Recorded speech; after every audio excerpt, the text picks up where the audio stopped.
Marco Antônio Boker Jacó, de 61 anos, foi agredido até a morte nessa quarta-feira, depois da população de Tramandaí, no Rio Grande do Sul, descobrir que ele foi responsável por atrair uma criança de apenas 9 anos com um picolé, sequestrar a criança, prender essa criança num fosso e a vítima também teria sido abusada sexualmente.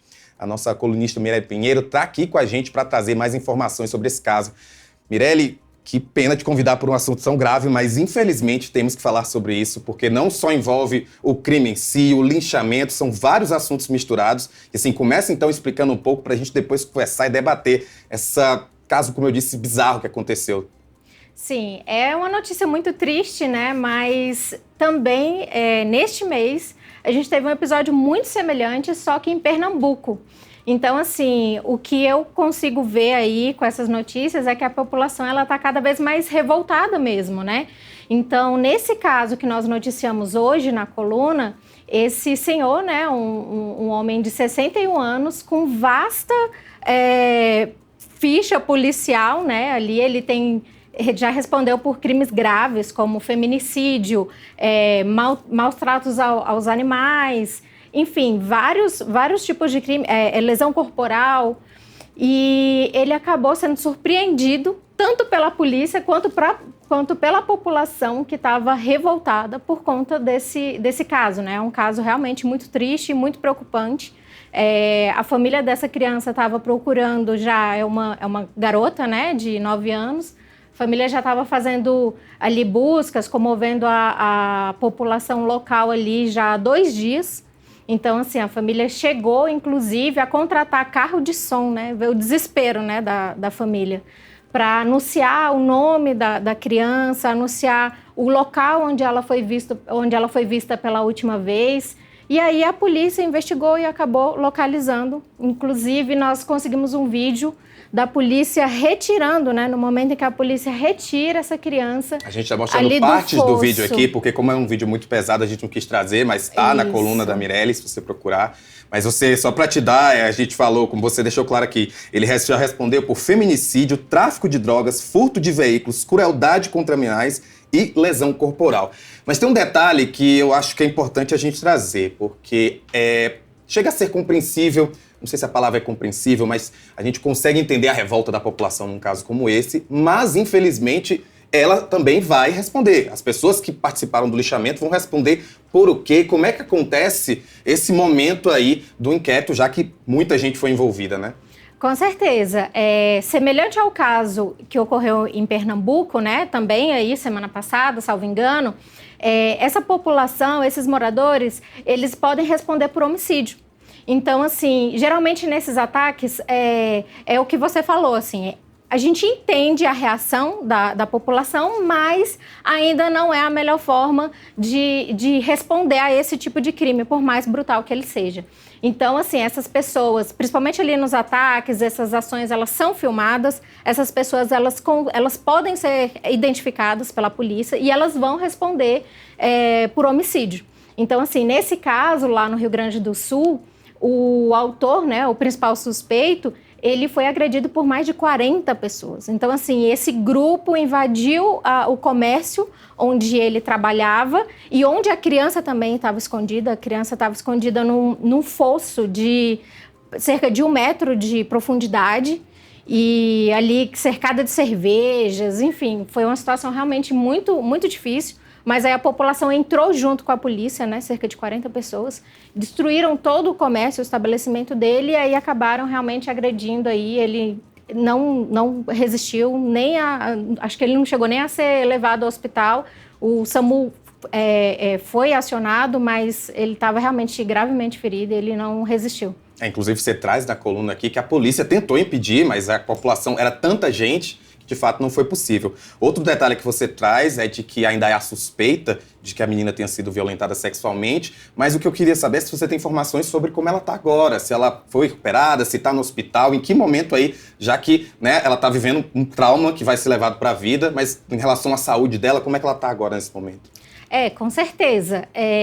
Inclusive, assim, um vídeo que me chocou, assim, realmente eu fiquei muito impressionada, né? Apesar da gente ter o costume de lidar, infelizmente, com esse tipo de crime, mas noticiar, enfim. É um vídeo muito pesado, porque quando a polícia entra no local, ela começa a gritar. E aí ela mesma, a criança mesmo fala, ele abusou, ele me abusou. Então, assim, é muito triste. Essa criança, ela foi levada ao hospital, ela está tomando todo o medicamento, né? Porque as vítimas de abuso sexual, elas precisam passar por um tratamento específico, né? Tem um protocolo. Então, assim, ela está bem, né? Na medida do possível, mas agora ela também, além de ter esse acompanhamento psicológico, ela também vai precisar de um acompanhamento de perto ali com relação à saúde, doenças, enfim. Mirelle, você disse pra gente, que tá também na sua matéria, né, de que a família já estava procurando e que já havia contratado até carro de som. O que eu queria saber agora é que, com a morte do principal suspeito, como é que vai continuar esse inquérito? O que é que ainda precisa ser descoberto? Há possibilidades, inclusive, suspeitas da polícia de que ele possa ter feito outras vítimas, já que ele tem aí essa extensa, né, ficha criminal. O que é que vai acontecer a partir de agora, depois que ele morreu? Então, agora, né, como o principal autor, ele já não pode responder criminalmente, a polícia, ela agora se dedica a ver se tem outros envolvidos, se tem a participação de outras pessoas e também se existem outras vítimas, porque as testemunhas, as pessoas que tinham contato ali com esse autor, relataram que ele tinha esse hábito de dar doces, de estar ali sempre perto das crianças. Parece que o comércio onde ele trabalhava ficava próximo a um parque, então, assim, era um local que atraía muitas crianças. E aí a polícia agora investiga se existem novas vítimas e se existe a participação de mais alguém.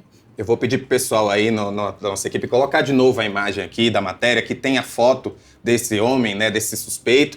Suspeito, assim, a gente fala suspeito, é sempre bom lembrar, no jornalismo a gente fala suspeito porque nós não somos juízes, a gente fala suspeito porque só quem determina a culpa, é claro, é o juiz. Mas a gente sabe, a gente tá vendo aí a situação, né, as pessoas vão ser, né, indiciadas, tá ainda acontecendo o inquérito. Outra coisa que eu queria saber de ti, Mirelle, na verdade a gente conversou antes de entrar, né, que assim, é óbvio, de novo a gente reforça, é um caso extremamente bizarro, mas é sempre bom lembrar que não é natural, não é comum que crimes sexuais contra crianças aconteçam com pessoas de fora, né? O normal, infelizmente, é que isso aconteça dentro de casa, né? Isso. Geralmente, esses crimes, esses abusos, principalmente contra crianças, infelizmente, assim, na maioria dos casos, ocorrem dentro de casa. E são pessoas da família, são pessoas ali próximas.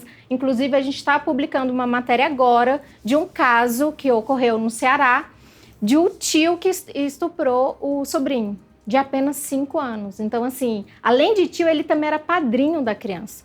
Então, geralmente, assim, fico alerta também para os pais, né? Em observar o comportamento. A criança, muitas vezes, ela pode não conseguir falar, mas ela expressa, né? Pela forma como ela fica perto da pessoa, o tipo de brincadeira que ela faz. Então, assim, fica o alerta ali, muito importante para os pais, para conversar com o filho, para notar alguma coisa, principalmente no banho, assim, tem muitas crianças que apresentam sinais, né? Começam a falar termos que elas não falavam antes, ou começam a ter um pouco mais de medo, uma vergonha, assim, muito exagerada. Então, assim, é importante que os pais realmente façam esse acompanhamento de perto com os filhos, porque, infelizmente, na maioria dos casos, o principal agressor está mais perto do que a família imagina. Né? Aproveitar antes de você aí, Mirelle, só para lembrar, a Mirelle é uma repórter especializada em segurança pública e um detalhe que você falou no início aqui da nossa conversa foi de que você está sentindo a população mais revoltada. Eu lembro que, acho que por volta de 2018, que houve muito linchamento. O Brasil, inclusive, há documentários em relação a esse caso. Você sente, analisando aí pelas tuas matérias, pelas tuas apurações, e está em contato tanto com a Polícia Militar, quanto Polícia Federal, Polícia Civil, de que a gente pode estar vendo outro tipo, esse movimento voltando aqui no país, essa revolta que gera esses linchamentos? Com certeza, sim. E principalmente agora com as redes sociais, eu tenho percebido que, assim, é aquela questão de fazer a justiça, né?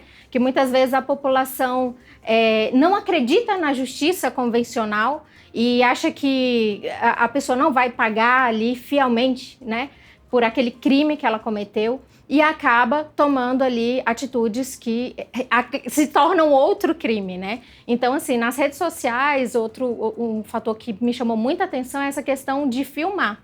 Então, assim, esse caso, ele viralizou nas redes sociais hoje porque as pessoas filmaram, e filmaram, inclusive, o autor agonizando ali. Então, assim, vira um espetáculo de terror, assim, porque a história já é muito, muito pesada. E aí, o desfecho também é pesado. E você vê isso tudo sendo narrado e contado dessa forma nas redes sociais, ou duas ou uma. Ou ela choca muito, ou ela incentiva também. Então, assim, a população, ela veste aquela capa, né, de justiceiro e vai ali, faz com as próprias mãos, mas a gente sabe que uma hora ou outra as autoridades, elas seguem, né, fazendo o trabalho deles, e uma hora ou outra essas pessoas vão ser identificadas e podem responder por um crime muito grave, que é o de homicídio, né? Exatamente isso que você falou, né? A gente, obviamente, não está aqui dizendo que os crimes não devam ser, né, não devam ser cometidos, não devam ser taxados pela polícia. É óbvio que a gente quer que eles sejam pegos, mas sejam pegos pela polícia, respondam na justiça, até para que outras pessoas que até então eram inocentes não se tornem criminosas por conta de um caso tão grave. Mirelle, obrigado por vir com a gente conversar sobre isso. Você está sempre à vontade aqui no Boletim. Obrigada. E agora vamos falar de política, porque saiu